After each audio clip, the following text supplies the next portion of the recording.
পাবলিকের কাছে রাজুকের ইমেজ বিন্দুমাত্র পজিটিভ কিনা। কোনো মানুষ রাজুকে যাইতে হবে, সে যা দোয়া দুরুদ জানে সব পড়ে যায়। চাঁদাবাজি, অবৈধ দখল আর আয়ের কারণেই রাজধানীর বাস ব্যবস্থাপনা এখনো ঠিক করা যায়নি বলে মন্তব্য করেছেন পরিবেশ উপদেষ্টা রিজওয়ানা হাসান। বলেন, রাজুক এখনো মানুষের কাছে আতঙ্কের নাম। এই প্রতিষ্ঠানগুলো ঠিকমতো কাজ না করায় দখল হচ্ছে বন আর খালবিলের জায়গা। অনুষ্ঠানে রাজুক চেয়ারম্যানও স্বীকার করলেন দুর্নীতির কথা। হাবিব রহমানের প্রতিবেদন। শহরে লক্কর ঝক্কর গাড়ি আর এলোমেলো পার্কিংয়ের কারণেই যানজট এখন নিত্যদিনের দৃশ্য।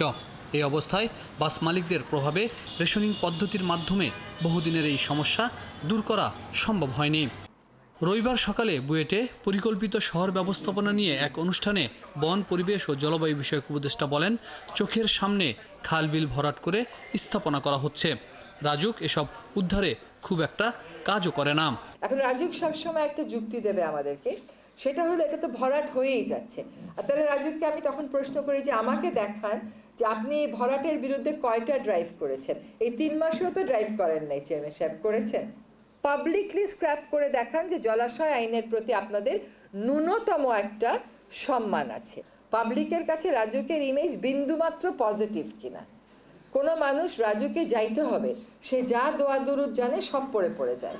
উপদেষ্টা বলেন, দেশের বন উজাড় হচ্ছে দখল, আর এসবই হচ্ছে বন বিভাগের নাকের ডগায়। এমন অবস্থায় সরকারি প্রতিষ্ঠানগুলো প্রকল্প ছাড়া কোনো কাজ করতে চায় না বলেও অভিযোগ করেন রিজওয়ানা। বন বিভাগ একটা নোটিফিকেশন 4 ধারায় দিয়ে চুপ করে বসে থাকে, ওইটা আর পরে গিয়ে 20 ধারায় ফাইনালাইজ করে না। আর ফাইনালাইজ করতে সময় এই যে কোচ কমিউনিটি বললেন এদের রাইট সেটেল করবে না, অথচ ব্রিটিশ সরকারের আমলে কিন্তু এদের 6 রকমের রাইট সেটেল করে তারপরে চূড়ান্ত নোটিফিকেশনের কথা আসে। এই যে এতগুলো রিসোর্ট হয়েছে এবং হচ্ছে, এগুলো তো বন বিভাগের নাকের ডগায় হচ্ছে।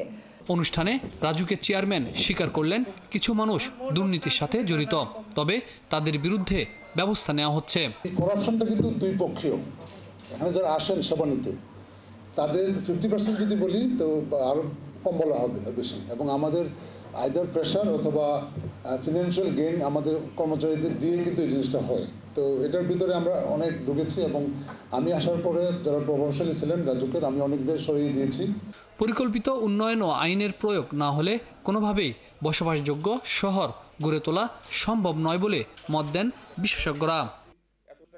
হাবিব রহমান, ৭১, ঢাকা।